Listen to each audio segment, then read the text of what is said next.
The Volkswagen Tiguan, well, it's gone through a lot of changes in its life. The first version, it was probably a bit too small and ahead of its time. The second version, it was probably a bit too big and even had a third row. So for the third generation, Volkswagen has finally right-sized the Tiguan, and we're here in very rainy Bozeman, Montana to give it a first drive.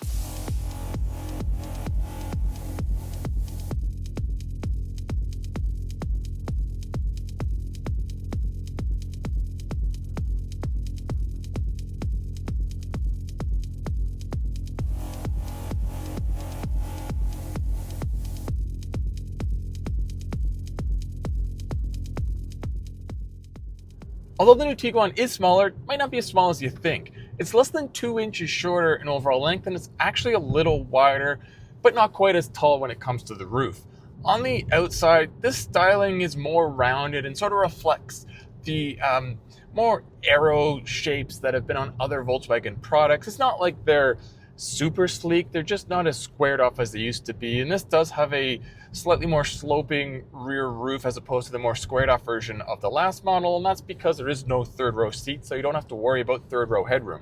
Of course, there's a light bar across the rear liftgate because, well, every car has a light bar these days, and if you get the higher trims, of course, there's also the light up VW badges front and rear, which seems to be a thing the brand's really all in on. The headlights themselves are a little more narrow, and the grille obviously is a little more rounded than the old version, and the Tiguan can now come with 17, 19, or even 20-inch wheels. And the 20 inchers, which are on the SEL-R, have 255 wide tires. So it's the biggest wheel and the biggest tire ever on a Tiguan. Under the hood, well, it's still a 2-liter turbocharged 4-cylinder engine, and it's really not that much different than last year. Power is up to 201 horsepower compared to 184, and torque remains the same, 221 pound-feet, as long as you have all-wheel drive. If you get front-wheel drive, torque's actually dropped to 201 pound-feet. Why? Well, I don't really know. Volkswagen also claims that the new Tiguan is up to 170 pounds lighter than the current generation, depending on trim. But when you really compare trim to trim, it's usually less than that. So with a bit more power and a bit less weight, it is a little quicker. But from behind the wheel, you don't really notice it too much, especially during accelerations from a standstill, because the transmission just is so delayed in allowing power to build. It really just holds it back in slow build. And then once it's up to the higher RPMs, it starts going through the gears pretty quickly. And like other Volkswagen products with the 8-speed automatic, when just driving through regular daily routines and you suddenly need a little more acceleration, again, there's quite a delay from depressing the accelerator to when the engine will actually downshift through the gear and build up power. It's not turbo lag, it's the transmission itself just refusing to change gears right away. Now put it in sport mode and it gets better, but it's still not as responsive as I'd like. And in this model, even though it's the SER, and even if you get the SEL-R, there's no manual override mode whatsoever. No paddle shifters, nothing with the transmission because it's now on the gear stock here as opposed to down in the middle. There is a sport drivetrain mode, but that doesn't allow manual control. Now the turbo that's coming later with the much more powerful 2-liter, that will have some sort of paddle shift or manual mode, but regular Tiguans, as of now, not available in any trim. And back to those drive modes, like a lot of Volkswagen products, there's a ton of them. There's eco and comfort and sport and custom and off-road and snow. So the drivetrain, the all-wheel drive system, the steering, it'll all adjust depending on which mode you're in, so that's good. And it's nice that the engine only requires regular fuel, and it'll do 26 miles per gallon in the city and 34 miles per gallon on the highway and front-wheel drive, while the all-wheel drive will drop to 22 miles per gallon city and 30 miles per gallon on the highway. An interesting little fact, despite having the extra all-wheel drive hardware, all-wheel drive models also come with a slightly larger gas tank, a 15.7 gallon tank compared to the front-wheel drive's 14.6, so overall range really isn't too much different depending on drivetrain. I discussed weight briefly, at least the difference between old and new. So the new model, front-wheel drive S models, start at just under 3,600 pounds, and the more loaded up all-wheel drive SELs are just over 3,800 pounds, so that's not that bad for this class. And like I said, my SER is riding on 235 wide tires, and we got to drive through some pretty nice, twisty, challenging mountain roads here around Bozeman, Montana. But unfortunately, like I said, it's raining, so we couldn't really push it.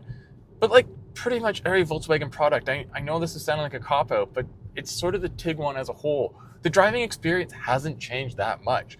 They've just kind of nipped and tucked it here and there and improved on little bits. And I'd say the steering is a little better. It doesn't feel, I wouldn't say rubbery because it's not the right expression, but you just feel even more connected and it's more linear, and the handling is really good for this class. Yes, I'm in the SER, but that doesn't change much in terms of the actual chassis. It's just the Tiguan's always been one of the more responsive, more refined feeling vehicles behind the wheel, and it continues to be. Sadly, I didn't get to drive the SEL-R with its fat 255 tires on 20-inch wheels, but I imagine there'd be more mechanical grip just due to physics, but I don't think that the actual drive experience would change all that much. The one area the Tiguan's never been a crazy excel master is off-road, and the new model's the same. If you get front-wheel drive, you get 6.6 inches of ground clearance, and this all-wheel drive, you get 7. This is still good enough to get through the deeper snow and over rocks on paths and little curbs and stuff, but you're not going to be taking this on a trail, and that's not what the Tiguan was ever really meant for. Now, could it get a Peak Edition down the road? That'd be kind of cool. Another area where the 2025 Tiguan has improved is in ride quality. I wouldn't say the old model was rough. It was pretty much mid-pack, and that was sort of a trade-off on how refined and solid and responsive the chassis was. But with this version, we've been on some pretty rough roads, and it swallows bumps really well. Again, it's not a class leader in terms of comfort, but that's also because it doesn't have a very super squishy, overly soft wallowing suspension. It's probably one of the better ones that I can think of with the combination of ride quality to responsiveness. Up front, I have tons of space as a driver. Like, look at all this headroom. I got lots of legroom. These SE seats, I really like them. They're quite squishy, and they sort of suck me into the seat, but they're also supportive. It's just a nice combo, and we were driving for many hours today, and not once did I ever feel cramped, even in the passenger seat. And the rear seat has increased headroom and legroom. But to find out, I better head back there and check it out. The new back seat is bigger according to the specs, and it is no lie. This is actually one of the most accommodating rear seats probably in the class. I have so much headroom, so much legroom, and the big, huge panoramic roof here and these nice big side windows make it very airy. This is one of the best probably rear seats to be in currently in this compactish, medium-ish size class.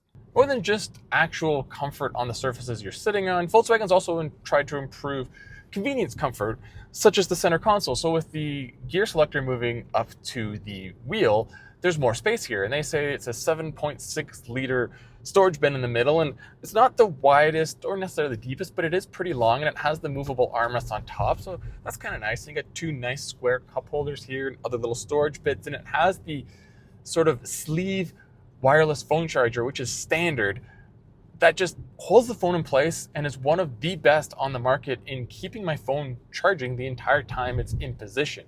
And while on the topic of wireless, Apple CarPlay, Android Auto, they're both standard fully wireless. Although my tester does have the 12-way power seat, if you get the fancy SEL version, there's also quilted leather on top of the seats and a 10-point back massage along with ventilation. I only have heated seats on my tester. The SEL also comes with heated outboard rear seats and a heated steering wheel. Sticking with that fancy smanchy SEL, there's real walnut wood from the USA on the dash, and the leather quilted seats I talked about are Savannah.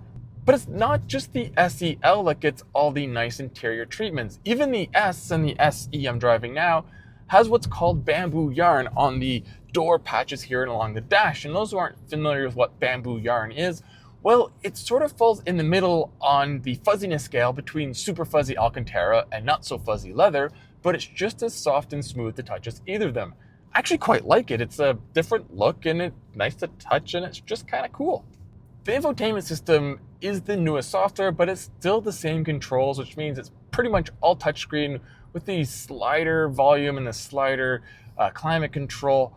But the good news is, since the gear selector is no longer in the center console, there is a dial there, and that controls volume. But if you push it down, you can also control the drive modes, and if you flick it to the side, it controls what's called atmospheres. And what atmospheres does is it changes the ambient lighting, if applicable, and it changes the background lighting on the screen and the digital cockpit pro here, as well as the audio settings. There's also a way to just turn it off or to make a custom one.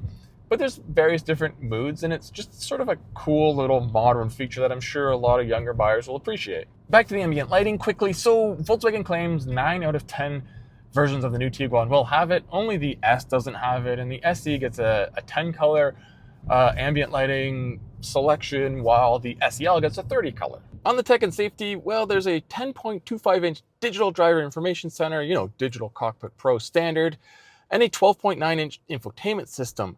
There's also an optional 15-inch infotainment system, as well as a 12-speaker Harman Kardon sound system, while regular models just have a 7-speaker sound system. That's still not too bad. Other optional features include the head-up display and those ambient lightings I've talked about, and an easy open and close power tailgate. There's also, of course, IQ Drive Level 2 driver assistance features standard across all trims, and that includes the highway driving assist feature. So what's this cost? Well, it starts at $30,920 for the base front-wheel drive S model, including destination charges, which is pretty competitive, and the all-wheel drive starts at $32,420.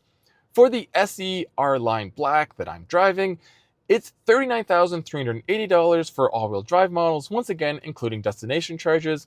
And of course, you have to add on the optional black roof and mirror cap package on my model, which is an extra $395. The fully loaded SEL R-Line comes in at just over $41,000 for the all-wheel drive only model, and once again, that includes destination charges.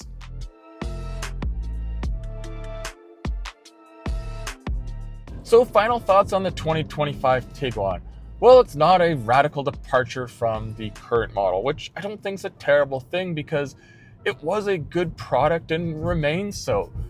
Ditching the third row and letting the second row have more space and having a bigger cargo area, I think is a good call because others that have tried third row in the segment have mostly abandoned it, like the RAV4 and the Rogue. The driving experience has improved for the most part and has got new technology, and it's just what you expect in an evolutionary new model. And with a turbo down the road and a hybrid probably on the horizon, I think that puts Volkswagen in a good spot for this segment for years to come.